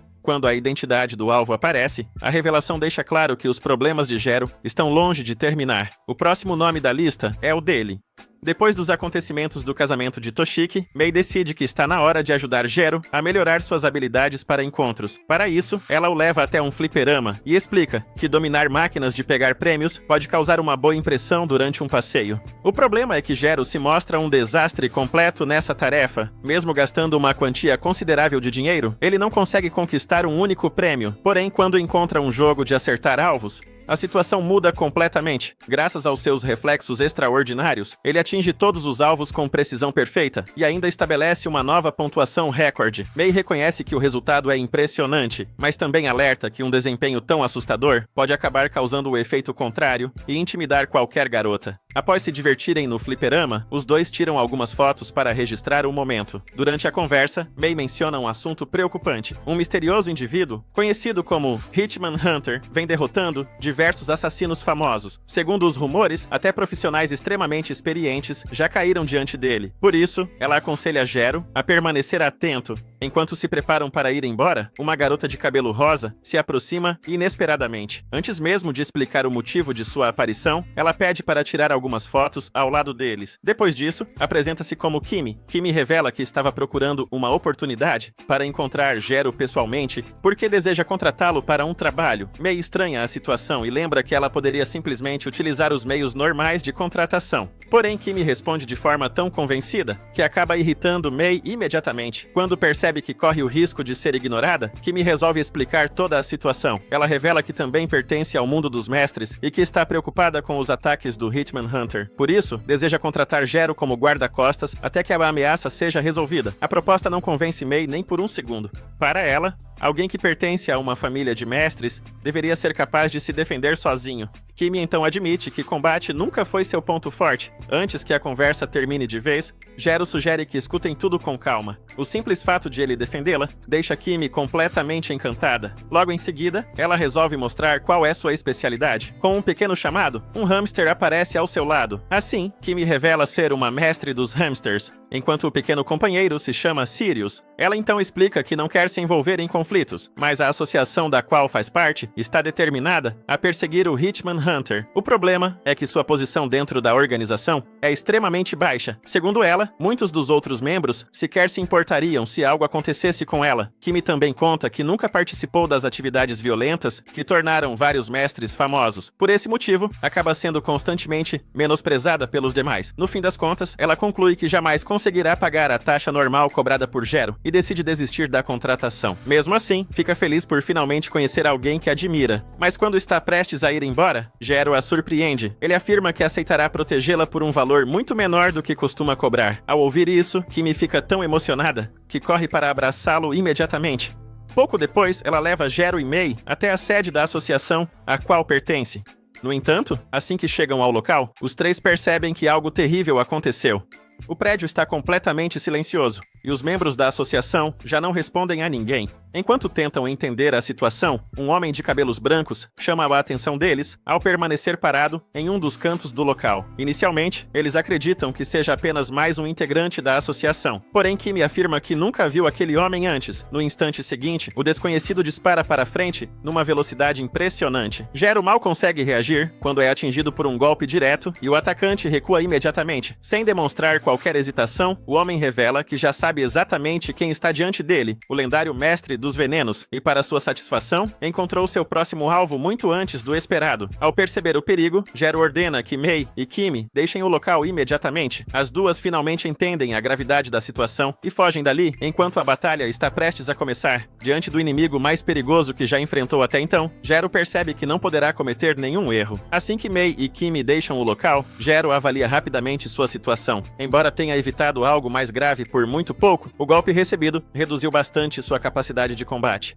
Sem perder tempo, o misterioso atacante volta à ofensiva. Com apenas uma pequena lâmina, ele desfere um ataque tão poderoso que Gero percebe imediatamente que está diante de um adversário fora do comum. Entendendo que prolongar aquela luta seria extremamente perigoso, Gero decide usar seus venenos de fortalecimento. A substância aumenta drasticamente sua velocidade, força e percepção, permitindo que ele finalmente acompanhe os movimentos do inimigo. Com o aumento de poder, Gero parte para o contra-ataque e consegue lançar uma sequência de golpes que arremessa o adversário para longe. Por um instante, parece que aquilo resolverá o problema, mas a fumaça se dissipa e o homem surge completamente ileso. Como se isso não bastasse, ele ainda atende uma ligação no meio da batalha, demonstrando uma tranquilidade absurda diante de alguém considerado um dos mestres mais perigosos do mundo. O confronto recomeça imediatamente. Usando toda a sua força física, o caçador pressiona Gero sem dar qualquer espaço para recuperação. Mesmo utilizando diferentes venenos e estratégias, Gero continua incapaz de acompanhar totalmente seus movimentos. Após observar sua força monstruosa, Gero chega a acreditar que ele pertence a alguma linhagem poderosa. Porém, o homem responde que nasceu em uma família completamente comum. Essa resposta deixa Gero chocado. Naquele momento, ele entende que está enfrentando alguém que ultrapassou naturalmente os limites das grandes famílias de mestres. Sem alternativas, Gero aposta tudo em uma última tentativa e força ainda mais seu corpo com uma nova dose de aprimoramento. O problema é que o esforço excede seus limites físicos.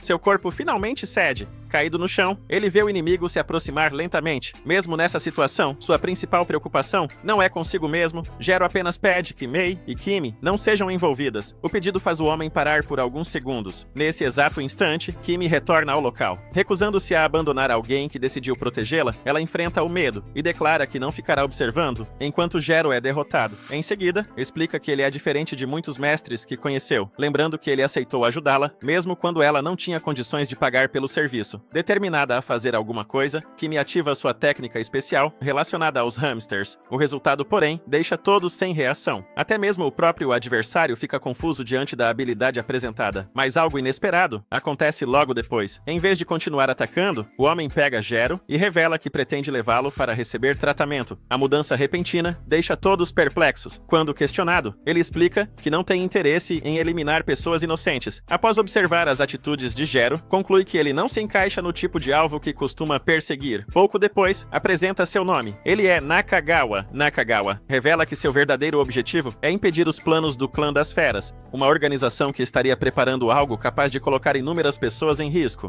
Mei questiona por que outros mestres também foram derrotados ao longo de sua caçada. Nakagawa responde que eles apenas acabaram entrando em seu caminho durante a investigação. Segundo ele, seu sonho é simples: viver tranquilamente ao lado da mulher que ama em um mundo livre de pessoas perigosas. Mesmo considerando a ideia extrema, Gero admite que alguém com um poder tão absurdo talvez realmente consiga alcançar seus objetivos. Ao perceber que Nakagawa pretende poupá-los, Kimi comemora aliviada, mas sua alegria dura pouco. De repente, ela desmaia sem qualquer aviso. Gero, Mei e Nakagawa correm para ajudá-la, e logo percebem algo estranho. O acessório que Kimi usa no pescoço começa a se transformar em uma criatura viva, semelhante a uma serpente. Antes que consigam agir, um morcego aparece e passa a falar diretamente com eles. A criatura explica que aquele dispositivo foi ativado e que qualquer tentativa de removê-lo à força colocará Kimi em grande perigo. O objeto, conhecido como Bond Constrictor, foi criado especificamente para drenar a energia vital de seu hospedeiro. Segundo o morcego, Kimi possui apenas 3 dias antes que a situação se torne irreversível. Indignado, Gero exige respostas. Então o mensageiro revela o verdadeiro objetivo por trás de tudo aquilo. Kimi está sendo usada como isca. Se quiserem salvá-la, Gero e Nakagawa terão de seguir até o território controlado pelo Clã das Feras, um lugar conhecido como Reino Animal Dogo. Com essa ameaça lançada diante deles, uma nova e perigosa missão finalmente começa.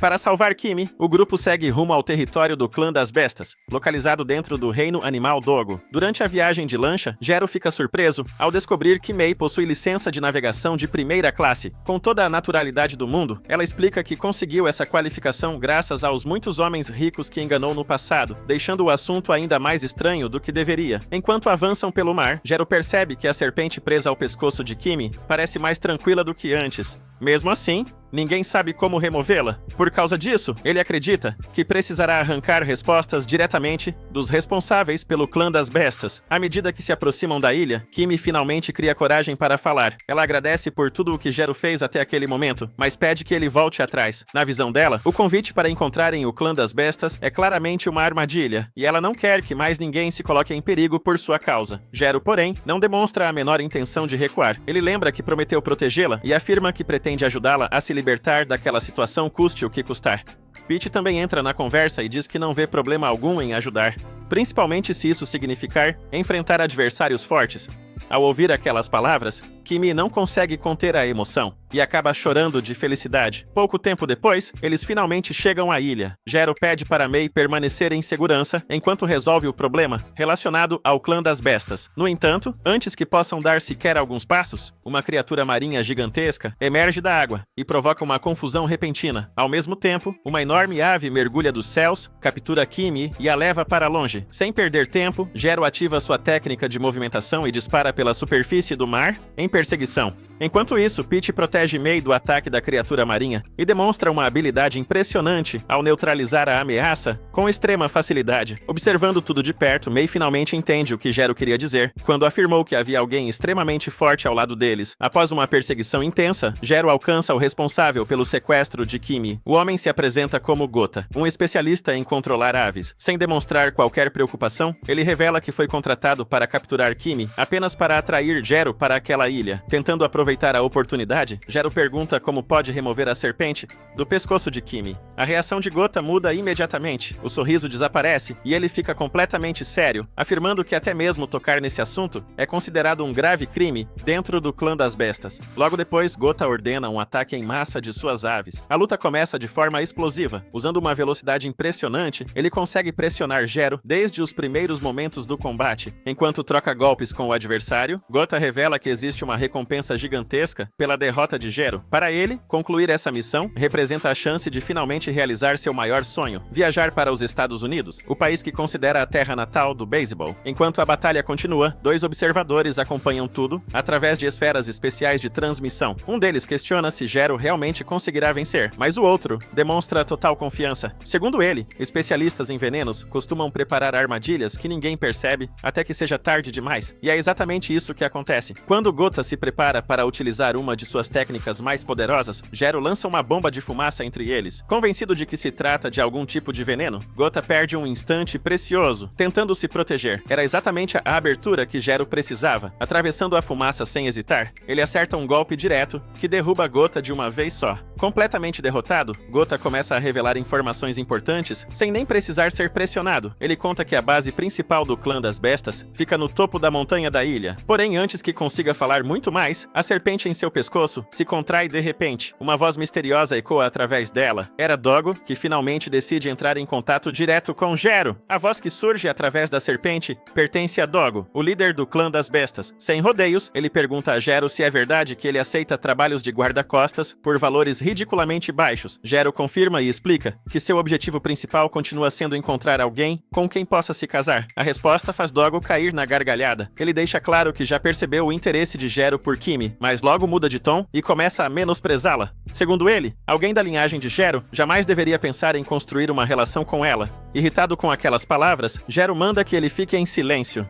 Mal termina a frase e um ataque surge em sua direção. Dogo revela que utilizou uma combinação envolvendo o sangue de Gota e o de Kushima, um especialista em lança. Como resultado, Gota passa a reproduzir técnicas de combate extremamente refinadas, pressionando Gero com investidas precisas e difíceis de acompanhar. Mesmo conseguindo se defender, Gero encontra dificuldades para entender como seu adversário está utilizando habilidades que originalmente pertenciam a outra pessoa. Enquanto observa tudo à distância, Dogo acredita que a luta já está decidida. Enquanto isso, em outra região da ilha, Mei e Peach conseguem voltar à costa após serem arrastados para longe pelas correntes marítimas. Porém, não demoram a encontrar um enorme urso branco bloqueando seu caminho. Mei imediatamente fica alerta, esperando um ataque. Para sua surpresa, o animal começa a executar movimentos de artes marciais. A cena é tão inesperada que ela prefere não descobrir o que acontecerá em seguida, e tenta se afastar discretamente. Mas assim que faz isso, o urso volta a encará-la de maneira ameaçadora. De volta ao combate principal, Gota prepara seu golpe final, convencido de que finalmente derrotará Gero. No entanto, algo estranho começa a se acontecer com suas aves. Elas ficam cada vez mais lentas, perdem velocidade e começam a demonstrar sinais claros de enfraquecimento. Confuso, Gota exige uma explicação. Gero então revela o que fez durante a batalha. Ele misturou ao próprio sangue uma substância capaz de reduzir gradualmente os movimentos de quem entrasse em contato com ela. Como as aves acabaram sendo expostas durante o confronto, seu desempenho caiu sem que ninguém percebesse.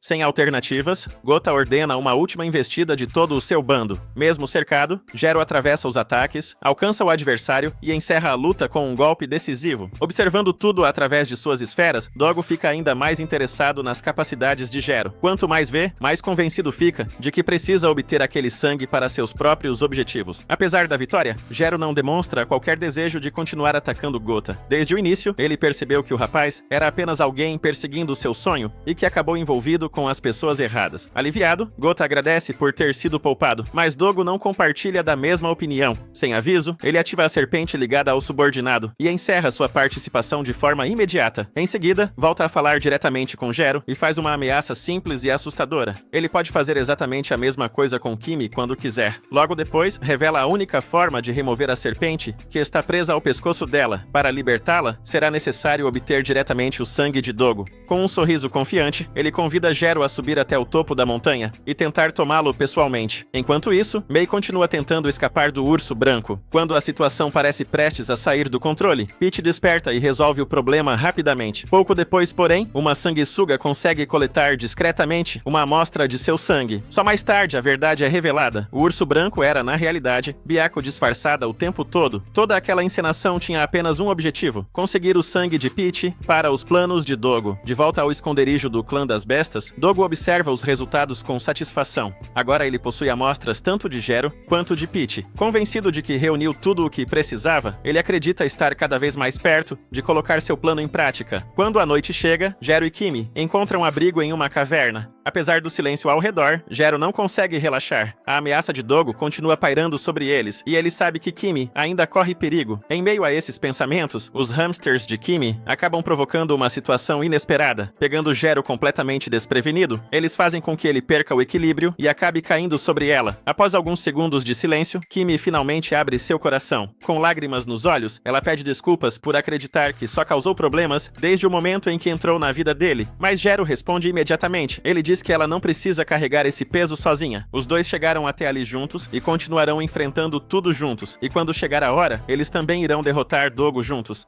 Depois de decidirem unir forças para enfrentar Toshiro, Kimi resolve mostrar para Gero que ela é muito mais capaz do que aparenta. Com a ajuda de seus hamsters, ela ativa ativa uma técnica especial de sua linhagem e cria um mapa completo de toda a ilha. Ao ver aquilo, Gero fica impressionado. Ter uma visão detalhada do terreno representa uma enorme vantagem para qualquer plano que eles precisem colocar em prática dali para frente. Mas Kimi não para por aí. Cheia de confiança, ela diz que ainda tem muito mais para mostrar e anuncia que vai preparar um dos pratos mais famosos de sua família. Seus hamsters entram em ação imediatamente, ajudando a reunir ingredientes e agilizando todo o processo. Em pouco tempo, a refeição fica pronta. Orgulhosa do resultado, Kimi oferece a comida para Gero e até tenta servi-lo pessoalmente. Porém, ele hesita. Desde pequeno, foi ensinado por seu pai a desconfiar de qualquer alimento preparado por outras pessoas. Durante anos, essa ideia ficou tão enraizada em sua mente que acabou se tornando um hábito difícil de abandonar. Mesmo assim, após alguns segundos de reflexão, Gero decide deixar o passado para trás e prova a refeição. Para sua surpresa, o sabor é muito melhor do que imaginava. Na verdade, aquela acaba sendo uma das melhores refeições que ele experimentou em muito tempo. O elogio deixa Kimi radiante. Feliz com a reação dele, ela revela que aquele prato possui um significado muito especial. Quando era criança, era seu irmão quem costumava prepará-lo. Mesmo nos períodos em que passavam por grandes dificuldades financeiras, ele sempre encontrava uma forma de cozinhar algo para ela. Por isso, aquela receita guarda inúmeras lembranças preciosas. Gero agradece sinceramente pela refeição e reforça o quanto gostou da comida. Com isso, os dois continuam conversando por mais algum tempo antes de finalmente decidirem descansar. Mais tarde, naquela noite, porém, Gero percebe uma presença estranha se aproximando. Seu instinto imediatamente entra em alerta. Sem perder tempo, ele sai da caverna para investigar e acaba encontrando um mestre acompanhado por um enorme exército de koalas. O invasor demonstra total confiança, acreditando que conseguirá derrotar Gero sem qualquer dificuldade, mas a realidade se mostra completamente diferente. Assim que o confronto começa, Gero assume o controle da situação. Em poucos segundos, a batalha já está praticamente encerrada, deixando evidente a enorme diferença de habilidade entre os dois. Após eliminar a ameaça, Gero retorna para a caverna, esperando encontrar Kimi descansando onde a deixou. No entanto, ao entrar, ele encontra alguém completamente diferente ocupando aquele lugar. Era Toshiro. A simples presença dele faz o clima ficar pesado imediatamente. Sem esconder a preocupação, Gero exige saber onde Kimi está. Toshiro responde de forma tranquila, afirmando que já havia dado fim nela. Por alguns instantes, Gero fica sem reação. Então Toshiro começa a rir e revela que aquilo não passou de uma provocação. Kimi ainda está viva. Pelo menos por enquanto. Logo em seguida, ele explica o verdadeiro motivo de sua visita. Segundo Toshiro, o sangue de Gero continua sendo essencial para suas pesquisas. Quanto mais próximo do limite físico Gero fica, mais facilmente suas linhagens modificadas conseguem aceitar combinações que normalmente seriam impossíveis. Para Toshiro, isso transforma Gero na ferramenta perfeita para criar linhagens cada vez mais poderosas. Depois da explicação, ele revela sua armadilha. Mestres criados artificialmente por suas experiências começam a surgir por todos os lados. Em questão de segundos, Gero se vê completamente cercado por inimigos. Satisfeito ao ver o plano funcionando exatamente como imaginava, Toshiro se afasta com um sorriso confiante, deixando Gero sozinho diante daquela enorme quantidade de adversários. Enquanto isso, Kimi desperta em um local desconhecido. Ao abrir os olhos, ela percebe que está amarrada e incapaz de se mover livremente. Pior ainda, ela não está sozinha. Ao redor, diversos membros da clã das bestas também estão presos. Muitos aparentam estar exaustos, enquanto outros parecem já ter perdido quase toda a esperança de escapar. Mesmo naquela situação, Kimi se recusa a desistir. Sem conseguir usar os braços ou as pernas, ela pensa rapidamente em uma alternativa. Então tira Sirius da boca e o empurra cuidadosamente em direção a uma abertura próxima. Sua esperança é simples, fazer com que Sirius encontre uma maneira de ajudá-la ou consiga avisar alguém sobre onde ela está sendo mantida. Enquanto Kimi tenta encontrar uma forma de escapar, Gero continua enfrentando a enorme legião de mestres artificiais criados por Toshiro. Escondido em seu esconderijo, o vilão observa tudo com grande interesse. Ele sabe que nenhum daqueles inimigos possui força suficiente para derrotar Gero sozinho. Em um confronto individual, qualquer um deles seria facilmente superado. Porém, esse nunca foi o objetivo. A estratégia de Toshiro é simples, usar a quantidade para desgastar seu adversário até que ele não consiga mais continuar lutando. E aos poucos, a pressão começa a aumentar. Mais e mais inimigos avançam sem parar. Gero continua vencendo cada confronto, mas o cansaço começa a se acumular. Convencido de que sua vitória está próxima, Toshiro acredita que finalmente chegou o momento de derrubar Gero, mas tudo muda em um instante. Uma enorme massa de água surge repentinamente sob o campo de batalha e afasta Gero do perigo. Quando ele recupera o equilíbrio, encontra uma figura inesperada diante dele. Era Shiori. Sem perder tempo, ela deixa claro que não apareceu porque gosta dele. Na verdade, só está ali porque Mei a contratou para ajudar. Shiori ainda aproveita para provocar Gero, supondo que ele tenha se metido em mais uma missão absurda e mal remunerada. Quando pergunta quanto ele está recebendo, Gero responde com naturalidade. Ao ouvir o valor, Shiori considera aquilo completamente ridículo. Enquanto isso, Mei e Peach seguem em direção ao local do conflito. Durante o caminho, Peach comenta que pretende acabar com os problemas causados pelo clã das bestas. Na visão dele, qualquer pessoa que provoque tanto caos acaba prejudicando os negócios de seu café. Pouco depois, ele pergunta por que Mei está tão empenhada em salvar Kimi. Mei pensa por alguns instantes antes de responder com sinceridade. Segundo ela, a questão não é apenas salvar Kimi. O mais importante é ajudar Gero a se tornar alguém capaz de criar laços verdadeiros com outras pessoas. Ela acredita que, ao continuar ajudando quem precisa e construindo conexões genuínas, ele poderá encontrar alguém especial no futuro. Peach entende o raciocínio, mas comenta que provavelmente existiriam métodos muito mais simples para isso. Mei concorda. Ela revela que já tentou diversas alternativas, desde aplicativos de relacionamento até encontros organizados, mas nenhuma delas funcionou. Por isso, acredita que essa pode ser a melhor oportunidade para Gero mudar aos poucos. De volta ao campo de batalha, Gero e Shiori percebem que derrotar os inimigos um por um levaria tempo demais, então os dois elaboram um plano para eliminar todos de uma única vez. Gero prepara uma substância tóxica que rapidamente começa a se espalhar pelo ambiente. Ao perceberem o perigo, os mestres artificiais entram em pânico e tentam bloquear a respiração para se proteger. Era exatamente isso que Gero queria. Usando seu controle sobre a água, Shiori manipula a umidade do ar e faz a substância alcançar os inimigos, de uma forma que eles não conseguem impedir. Um após o outro, todos acabam derrotados. Pouco tempo depois, não resta mais nenhum adversário em pé. Aliviada, Shiori comenta que finalmente aquela confusão chegou ao fim. Mesmo assim, ela aproveita para chamar a atenção de Gero. Segundo ela, discutir o plano em voz alta na frente dos inimigos foi uma péssima ideia e ele deveria ser mais cuidadoso no futuro. Após dar o conselho, Shiori começa a ir embora. Antes que ela se afaste completamente, Gero a chama. Ela para por um instante e olha para trás. Então, de forma sincera, Gero agradece por ela ter aparecido para ajudá-lo. A honestidade em suas palavras pega Shiori de surpresa, embora ela tente não demonstrar. Ao mesmo tempo, a situação de Kimi se torna cada vez mais perigosa. Um colar em forma de serpente preso ao seu pescoço continua apertando lentamente, fazendo suas forças diminuírem cada vez mais. Conforme sua consciência começa a vacilar, lembranças antigas surgem em sua mente. Ela se recorda da época em que ainda era uma criança. Naquele período, havia sido cercada por pessoas que constantemente a incomodavam. Sem ninguém para ajudá-la, parecia não existir saída. Foi então que um jovem Gero apareceu. Sem demonstrar qualquer hesitação, ele resolveu a situação em poucos instantes e afastou todos que estavam causando problemas. Para Kimi, aquela cena foi inesquecível. Naquele dia, ela decidiu que se tornaria sua maior admiradora. Porém, também sabia que Gero era alguém extremamente complicado naquela época. Por isso, escolheu manter certa distância. Mesmo assim, anos depois, ele ainda decidiu ajudá-la novamente. E desta vez, não foi por obrigação.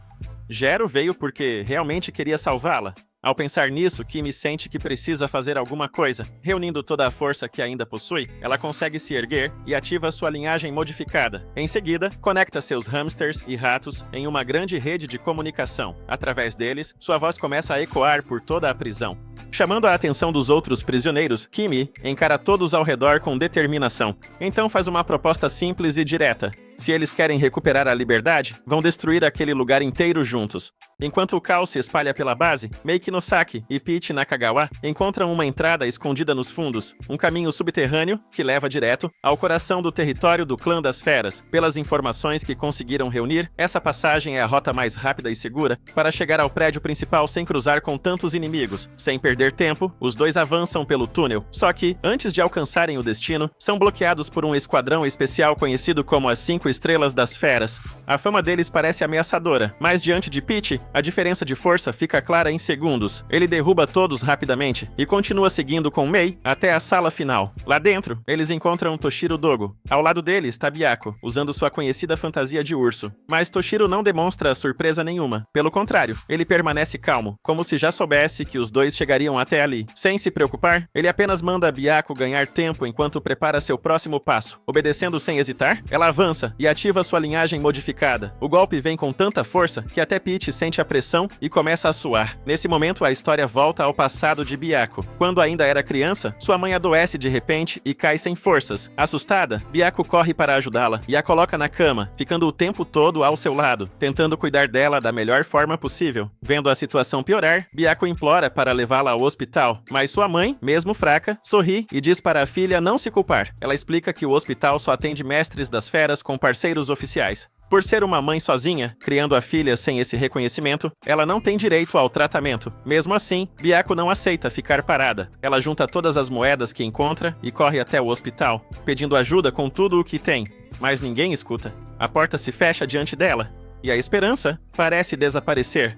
É então que Toshiro Dogo surge em sua vida. Para Byaku, aquele encontro muda tudo. Desde esse dia, ela passa a viver para servi-lo, acreditando que realizar os desejos dele era o único sentido que ainda restava. De volta ao presente, essa lealdade não é suficiente para mudar o resultado da luta. Peach encontra uma abertura e vence Byaku com um único ataque preciso. A cena deixa Peach indignado, porque ele não consegue aceitar a forma fria como Toshiro trata alguém que dedicou a própria vida a ele. Mas Toshiro não demonstra tristeza. Ele se aproxima de Byaku e a carrega como se tudo aquilo fosse apenas parte do plano. Mesmo no limite, ela pede desculpas por não ter conseguido deter Peach. Toshiro responde que isso não importa mais, porque sua criação finalmente está completa. Então, uma criatura gigantesca começa a emergir de um enorme bloco de gelo. Toshiro leva Byaku até ela e a usa como a peça final do experimento. Assim nasce Hyako, a besta Franken, criada a partir das linhagens das grandes famílias e de várias amostras especiais. Uma existência poderosa e instável. Assim que desperta, Hyako parte para cima de Peach e o lança para longe com uma força absurda. Peach percebe que está em grande desvantagem. Para enfrentar aquele monstro de frente, ele precisa improvisar uma arma e acaba pegando ossos espalhados pelo local. Mesmo assim, a vantagem não vem. Peach analisa melhor a situação e entende que Hyako é mais forte, mais pesado e ainda consegue alterar o próprio corpo conforme a batalha. Antes que ele consiga reagir, a criatura prevê seu movimento e o acerta primeiro. Toshiro se aproxima e explica que Peach não tem como vencer. Para ele, Hyako é uma versão aprimorada do próprio Peach, feita para superar suas habilidades em todos os aspectos. Quando Hyako se prepara para atacar de novo, Peach recebe uma ligação inesperada de Marin Arimura. Ela fala de forma leve sobre uma turnê da banda favorita deles e comenta que os dois deveriam planejar a viagem. Toshiro fica irritado, achando que Marin não entende a gravidade da situação, mas Peach entende exatamente o contrário. Marin sabe muito bem o que está acontecendo. Ela ligou daquele jeito porque conhece Peach e sabe que esse tipo de conversa é justamente o que reacende sua motivação. Com a mente no lugar, Peach muda completamente sua postura. Ele começa a calcular cada possibilidade e chega a uma conclusão. Se Hyako consegue prever seus movimentos, então ele precisa agir rápido demais e de forma imprevisível demais para ser lido. A partir daí, o ritmo vira. Toshiro percebe que Peach está começando a superar a besta e perde a calma. Peach aproveita a abertura, corta um dos braços de Hyako e ainda usa o próprio membro da criatura como arma para continuar atacando. Dentro de Hyako, Byaku continua ligada ao sistema da besta e vai perdendo o controle conforme o corpo recebe dano. Em uma última tentativa, ela reúne o que resta de força e lança um ataque final.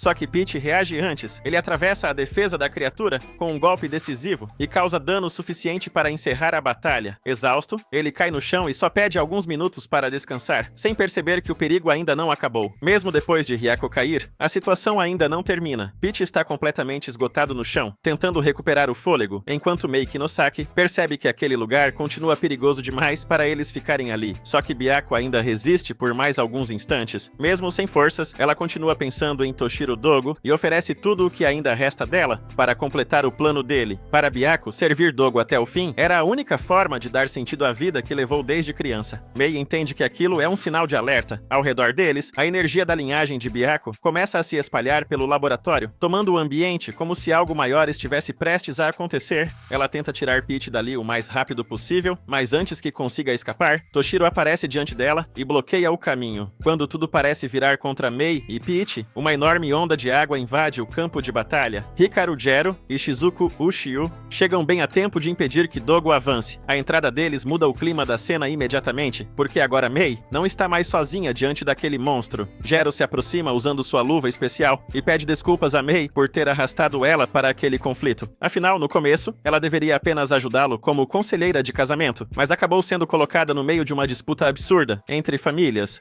Dogo, porém, não se intimida. Ele encara todos e começa a falar sobre o orgulho do clã das feras. Mesmo fazendo parte das 5 grandes famílias, ele acredita que seu clã está acima dos outros, porque suas linhagens modificadas não possuem limites claros. Para ele, enquanto os outros se prendem a regras e tradições, as feras podem evoluir sem parar. Então, Dogo revela sua verdadeira cartada. Ele preparou uma mistura especial criada a partir de dezenas de espécies diferentes, incluindo amostras dos mestres que havia coletado antes. Assim que ativa essa substância, seu braço esquerdo começa a se transformar, e a presença de Hyako volta a se manifestar de uma forma ainda mais assustadora. A pressão é imediata. Em poucos instantes, Jero, Shizuku e os outros são derrubados pela força esmagadora de Dogo. Mei permanece consciente, mas fica desesperada ao tentar acordar Jero e perceber que ele não responde. Dogo então volta sua atenção para ela. Com a mesma frieza de antes, ele diz para Mei ficar quieta, como se aquilo fosse tornar tudo mais simples. A diferença entre eles parece absurda, e por um momento, o campo inteiro fica tomado pela sensação de derrota. Enquanto isso, na área onde Kimi Arashiyama e os outros estão presos, ela tenta convencer todo mundo a reagir, mas os demais já perderam a esperança. Para eles, mesmo que consigam sair daquele lugar, enfrentar Dogo seria impossível. A situação de Kimi também piora. A pressão ao redor de seu pescoço aumenta, e ela sente a dor crescer, enquanto os outros insistem para que ela aceite que não há saída. Mesmo assim, Kimi não se entrega. Ela continua lutando contra o medo, procurando uma forma de agir. De volta ao campo de batalha, Mei vê algo inesperado. Jero está de pé outra vez.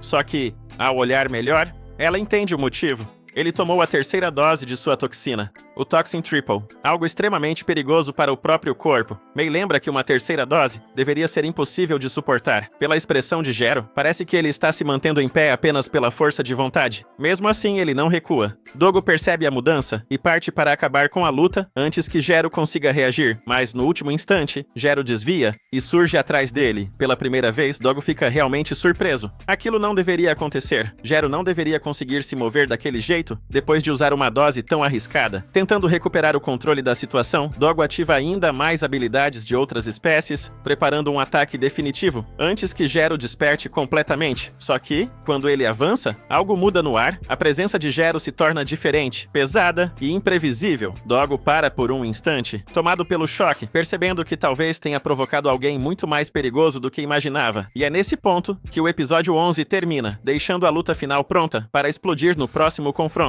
No instante em que Hikaru Jero muda completamente sua presença, Toshiro Dogo sente que algo saiu do controle. Antes que ele consiga reagir, Jero avança com uma velocidade absurda e acerta um chute giratório direto no rosto de Dogo, jogando o inimigo contra o chão. Aquele ataque confirma o que Dogo já suspeitava. Jero conseguiu suportar a 3ª dose. Mesmo assim, ele não demonstra medo. Levantando como se nada tivesse acontecido, Dogo provoca Jero e diz que aquele golpe foi fraco demais para causar algum dano real. Em seguida, ele aponta para a pilha macabra deixada para trás e chama aquilo de legado das 5 grandes famílias. Logo depois, várias criações de Dogo surgem do chão. Jero tenta responder com suas agulhas envenenadas, mas Dogo o interrompe imediatamente. Ele explica que aquilo não funcionaria, porque todas aquelas criaturas carregam o seu sangue. Em segundos, os monstros cercam Jero por todos os lados. Mesmo em completa desvantagem, Jero não recua. Ele enfrenta cada criatura que aparece, desviando, contra-atacando e segurando a pressão como pode. Observando a luta, Ureshino percebe a diferença. A velocidade de Jero aumentou de forma absurda, provando que a 3ª dose realmente fez efeito. O problema é que o corpo dele está sendo forçado além do limite, e a qualquer momento, aquela força pode cobrar um preço alto demais. Enquanto Jero continua lutando, Dogo fala através de uma de suas criações. Pela primeira vez, ele reconhece o talento do inimigo. Dogo admite que Jero talvez seja o maior prodígio de sua linhagem, porque enquanto ele precisou de anos de treinamento e experimentos para chegar àquele nível, Jero alcançou uma força parecida em pouquíssimo tempo. Mas o elogio logo vira deboche. A cabeça de Dogo aparece em uma das criaturas, e ele chama Jero de hipócrita. Para ele, alguém criado para atuar nas sombras tentando proteger outras pessoas, não passa de uma piada. Só que Jero nem dá atenção ao discurso.